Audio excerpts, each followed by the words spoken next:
Fala com a tua igreja, fala com a noiva do Senhor nessa noite, em nome de Jesus. E você diz amém. Diga: águas para libertação. Amém?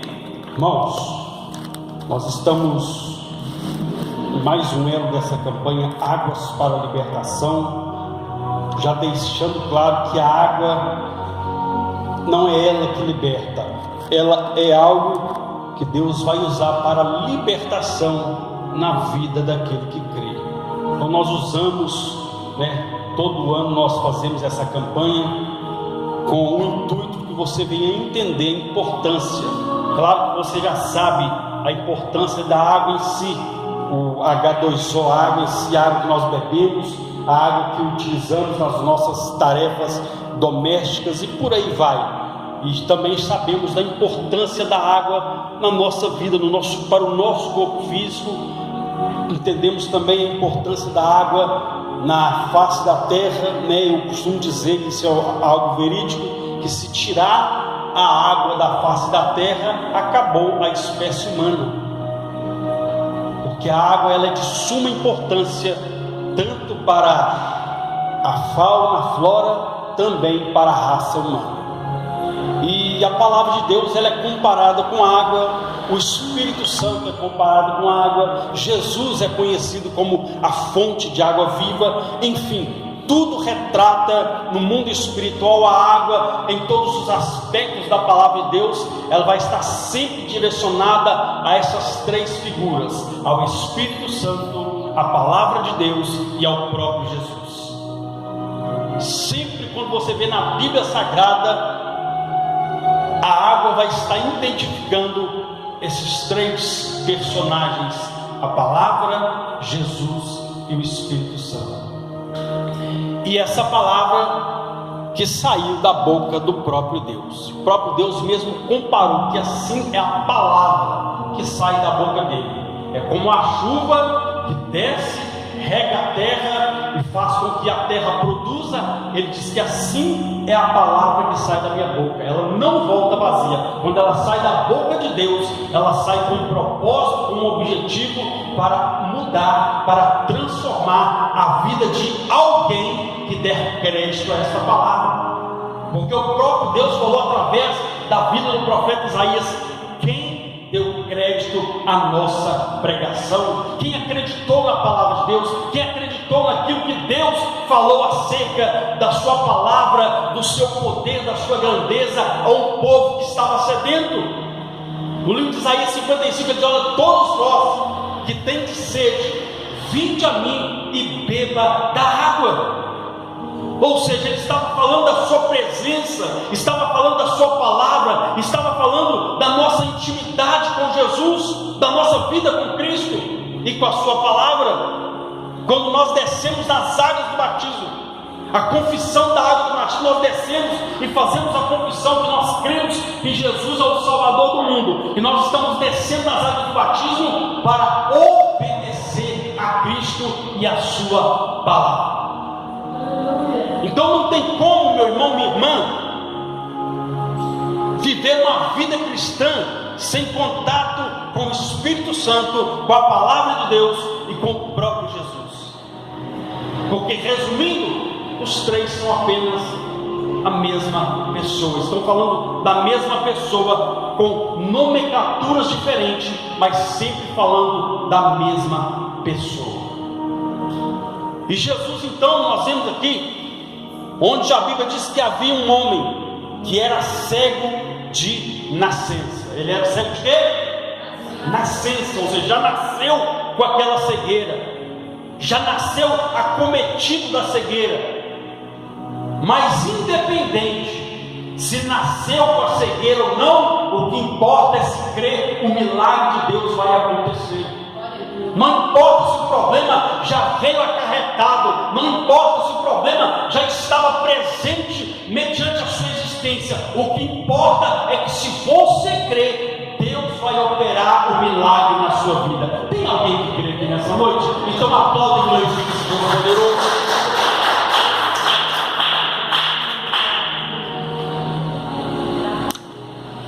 A Bíblia diz então que ele era cego de nascença. nascença. E os discípulos então chegam para Jesus, e a Bíblia afirma claramente que Jesus viu aquele homem que era cego de nascença. Então, se nós queremos ver o mover de Deus, o mover das águas de Deus, o mover de Jesus, do Espírito Santo na nossa vida, nós temos que entender uma coisa: Jesus, ele sempre enxerga o meu e o seu quadro. Porque às vezes a pessoa está passando por uma situação difícil, e principalmente esse rapaz, que era desde de nascença, a pessoa às vezes o problema dela não é uma cegueira. O problema dela às vezes não é ser coxo, ser paralítico, não. Mas é um problema que está instalado na sua vida, é um problema que ela carrega. Mas ela diz consigo: será que Deus não está vendo a minha situação? O texto está: Jesus vendo aquele homem cego desde o seu nascimento. Ou seja, Jesus já contemplou o problema, a dificuldade dele. Mas quando Jesus olha, ele espera uma atitude minha e sua, ele espera uma reação minha e sua. Ele encontrou algo no coração daquele jovem, desejo de enxergar. Pastor, mas como que o senhor prova isso? Meu irmão, qual é o cego que não quer enxergar? Me conta, tem alguma novidade? Qual é o cego que não quer enxergar? Qual é o paralítico que não quer andar? Qual é o enfermo que não quer se levantar da cama? Então é fato. Então quando Jesus olha para alguém, ele olha com um propósito. Ele não olha simplesmente para fulano é para, não. Como muitas vezes a gente olha para uma pessoa igual, fulano que viu na sua mão, meu irmão, passe a olhar diferente. A Bíblia diz que quando Pedro e João foram ao templo e chegaram à porta do templo chamado Formosa, quando eles avistaram o coxo, a Bíblia diz que eles fitaram os olhos daquele homem, e o homem fitou os olhos dele, esperando receber alguma coisa. Mas a Bíblia diz que Pedro olhou para ele e falou: olha, eu não tenho prata nem ouro, mas o que eu tenho eu te dou. Levanta e anda em nome de Jesus. Porque Pedro olhou para ele com os olhos de Deus. Então nós temos que olhar para a nossa situação, não com os nossos olhos carnais, mas com os olhos de Deus. Aos nossos olhos, como aquele jovem, aos olhos humanos não tinha jeito, não tinha solução, porque já era algo de nascença. Mas quando Jesus olha, quando nós aprendemos a olhar com os olhos de Deus, nós enxergamos a mão de Deus operando um milagre. Quem pode enxergar isso na sua vida? Aplaude e glorifique esse Deus poderoso.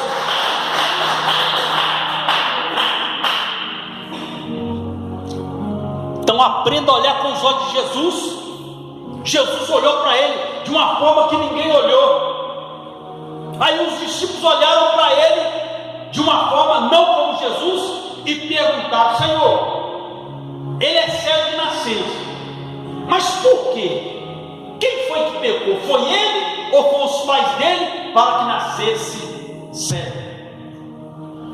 Foi uma pergunta tão pouco sem nexo. Como é que ele ia ser culpado de nascer cego, se ele nem tinha nascido, nem tinha? Então foi uma pergunta bem sem nexo. A segunda teve nexo. Quem foi que pecou? Foram os pais dele. Ou seja, a minha atitude, a sua atitude pode beneficiar ou prejudicar aqueles que estão ao nosso redor. Por que você acha que tem muitas crianças que nascem revoltadas, muitas crianças que nascem muitas vezes já nascem tendenciosas ao vício, ao furto, enfim, a ter uma vida sem compromisso com nada? Por quê? Porque muitas vezes desde o ventre o pai e a mãe já amaldiçoam aquela criança. Então tem muita criança que está aí, muito jovem que está aí, não é por causa da situação do pai que é crime, não. Muitas vezes foi porque cresceu debaixo de maldição, com o pai e a mãe amaldiçoando. Aí essa menina é uma vagabunda, aí a menina hoje fica o dia inteiro na rua, não quer saber nada com a dureza, chega em casa, não quer saber nada com a dureza e ainda dá problema para o pai e para a mãe. Mas por quê? Porque o pai e a mãe, muitas das vezes, sem ter noção do poder que há na sua palavra, Até mesmo porque você tem que entender, você, pai, mãe, nossos pais, mães, somos autoridade espiritual sobre a vida dos nossos filhos. Aquilo que nós proferimos sobre a vida deles vai ser algo que vai acontecer na vida deles, seja benéfico ou não. Por isso nós temos que dosar muito bem as nossas palavras, muitas até mesmo para corrigir os nossos filhos. Mas quando você tem essa ciência, você fecha a porta da corrupção. Então eles perguntam: quem pecou para ele nascer assim? Foi ele ou foi os pais? Mas Jesus foi, como diz, já matou dois coelhos na cajadada só. Nem ele pecou e nem os pais dele. Mas isso aconteceu para que as obras de Deus se manifestassem na vida dele. Às vezes você se pergunta: Deus, por que esse problema? Deus, por que? Deus, por que essa luta tamanha? A resposta é essa: é para a glória de Deus se manifestar na sua vida. Basta você crer e a água de Deus, o mover do Espírito Santo, vai mudar a sua história. Tem alguém que crê nessa palavra? Então aplauda e glorifica esse Deus poderoso. Você está na casa de Deus.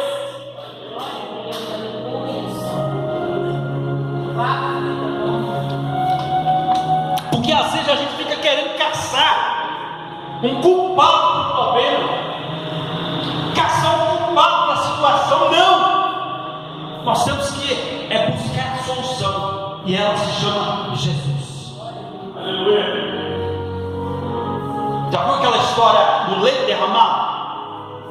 Depois que o leite derramou, como se diz agora, é só limpar a bagunça.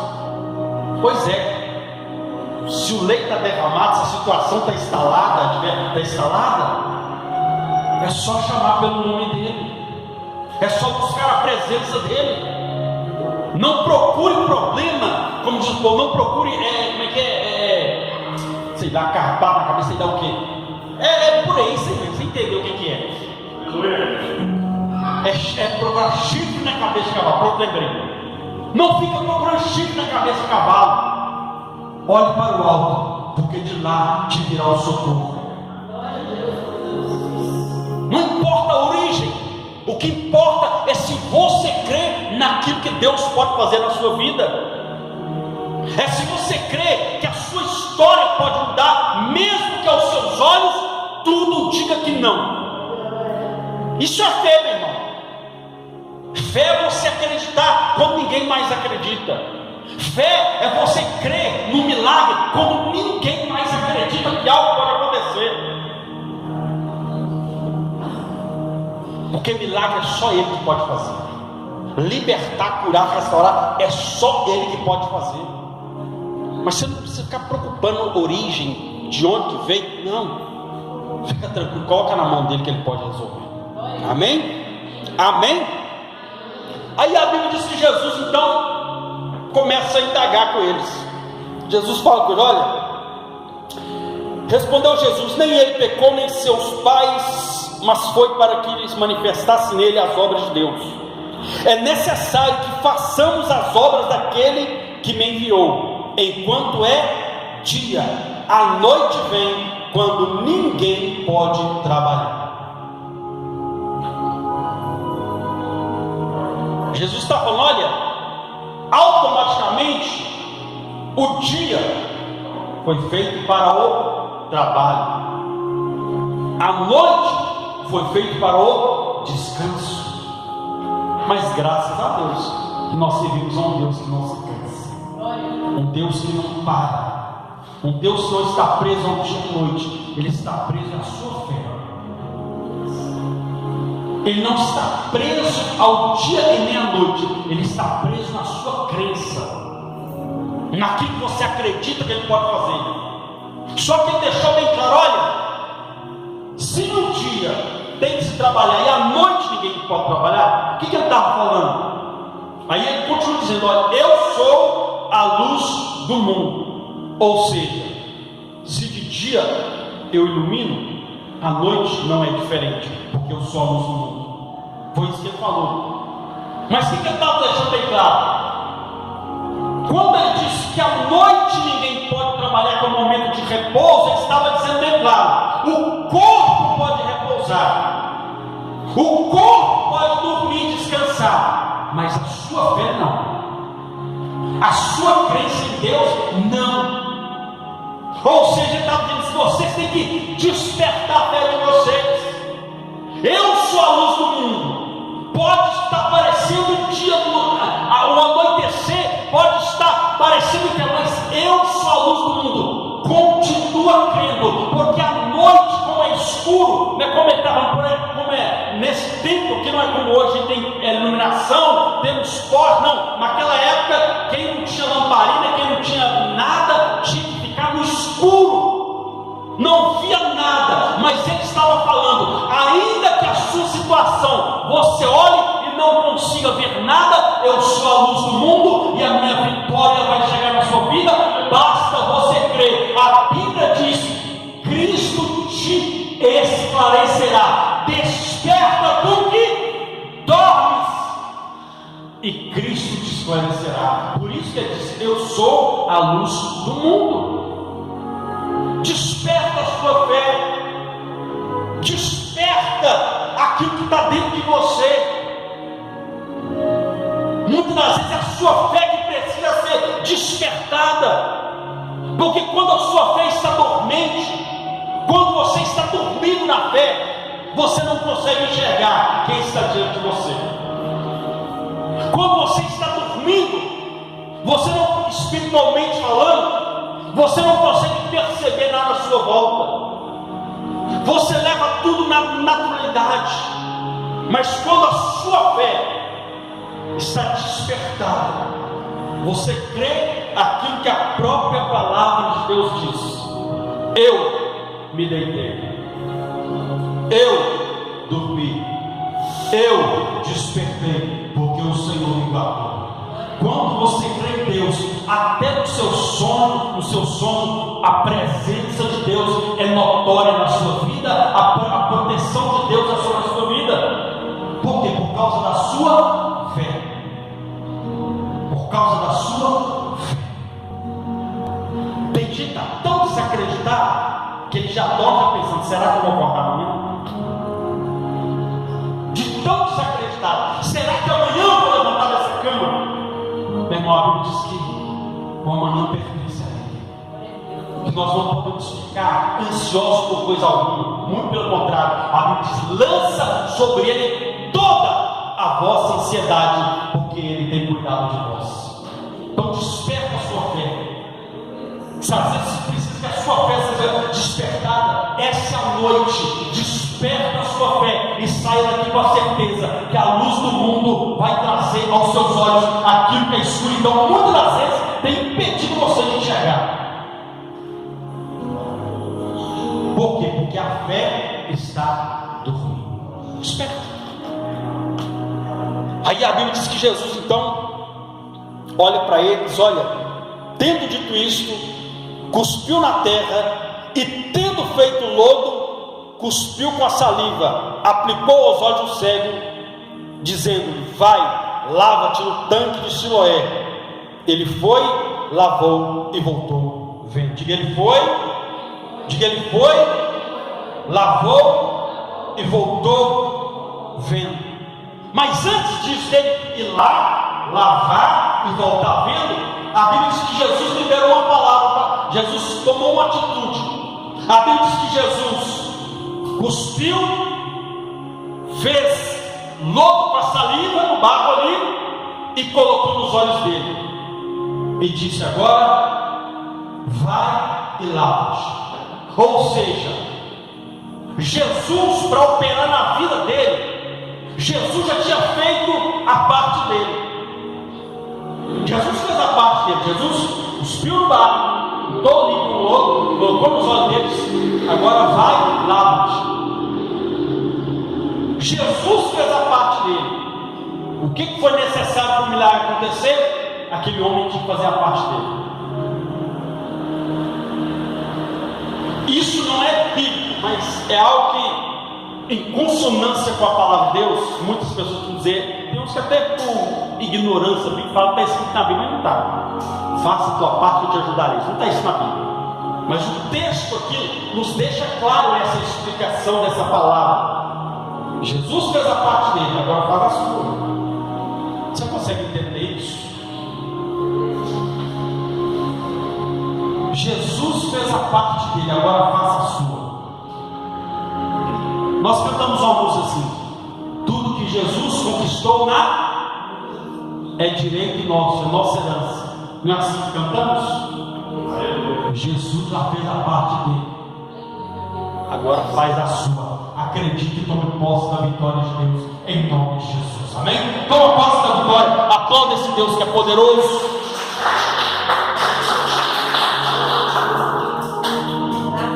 Aquele homem tomou uma atitude de fé. Ele não questionou: peraí, passou o outro meu olho, agora eu vou lá. Como aquele homem chegou ao tanque de Siloé? Não sei, eu só sei que ele foi e voltou vivo. Vou repetir de novo: como aquele homem foi curado, como ele chegou até lá no tanque de Siloé, eu não sei. Se foi apalpando aqui, se despediu com alguém, eu não sei como foi. Eu só sei que ele foi lá e voltou vivo. Ou seja, eu não sei o que você vai fazer para Deus responder o seu clamor, mas uma coisa eu tenho certeza: se você fizer, o céu vai se abrir diante da sua vida, em nome de Jesus. Tem alguém que tem? Então aplauda esse Deus poderoso. Tem que ter uma atitude de fé, meu irmão. Nada vai vir para mim, para você, se nós ficarmos de braços cruzados. Não vamos receber nada de mão beijada. Não adianta você querer um emprego se você fica até tantas horas na cama. Não adianta você querer que Deus opere na cura se você não ora pela cura. Não tem como você querer que Deus faça algo dentro do seu lar se o seu lar não está sendo coberto de oração, se não há uma atitude, não apenas de oração, mas um comportamento seu também.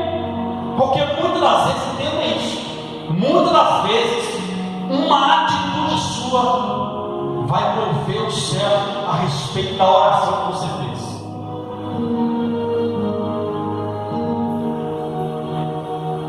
A Bíblia diz claramente uma palavra, ela diz assim, que a mulher, muitas das vezes, em silêncio, ela ganha o seu marido.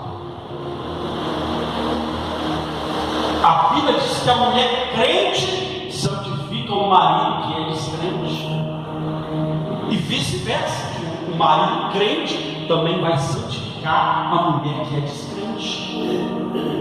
Porque às vezes você se casou e se converteu, mas ele ou ela ainda não se converteu.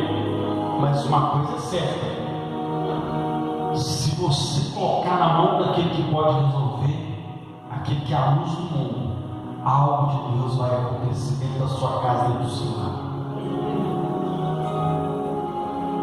A Bíblia diz que aquele homem, então, ele acreditou, ele tomou uma atitude, ele foi. E quando ele chega, alguém pergunta: opa, não é aquele que estava aqui mendigando? A Bíblia diz que uns falam: não é ele, não. Outros falam: parece que é ele, não foi ele. Aí ele mesmo diz: sou eu. Ou seja, aquilo que Deus quer fazer na minha e na sua vida vai espantar muita gente. Vou repetir de novo: aquilo que Deus vai fazer na minha e na sua vida vai espantar muita gente. Tem gente que vai acreditar: será que é ele mesmo? Será que é ela mesmo? Deus vai te surpreender. Deus vai te surpreender. Vou repetir só para quem crê: Deus vai te surpreender. Quando viram aquele homem, não acreditaram, porque o texto claramente diz que ele era cego de nascença. Quem já conhecia ele sabia da história, e quando viram, não acreditaram, ficaram pasmos. Ou seja, aquilo que Deus vai fazer na minha e na sua vida, tem gente que não vai acreditar. Crendo ou não, o milagre vai chegar na sua vida. Crendo ou não, algo de Deus vai ser manifesto na sua vida. Jesus disse: isso isso é para que as obras de Deus se manifestem. Algo de Deus vai se manifestar na sua vida. Aí a Bíblia diz que ele vai e fala: sou eu. Aí perguntaram: mas como isso aconteceu? Aí ele disse: olha, um homem chamado Jesus fez louco com a saliva, colocou nos meus olhos, mandou eu ir no tanque de Noé. Eu fui lá no tanque de Noé, lavei e agora estou vendo. Ou seja, a Bíblia diz que ele testemunhou aquilo que Jesus fez na vida dele.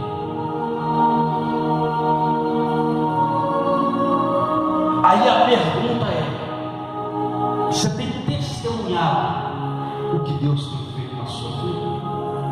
Porque às vezes é aquilo que você fala é que atrai as pessoas para Cristo ou afastam elas de Cristo.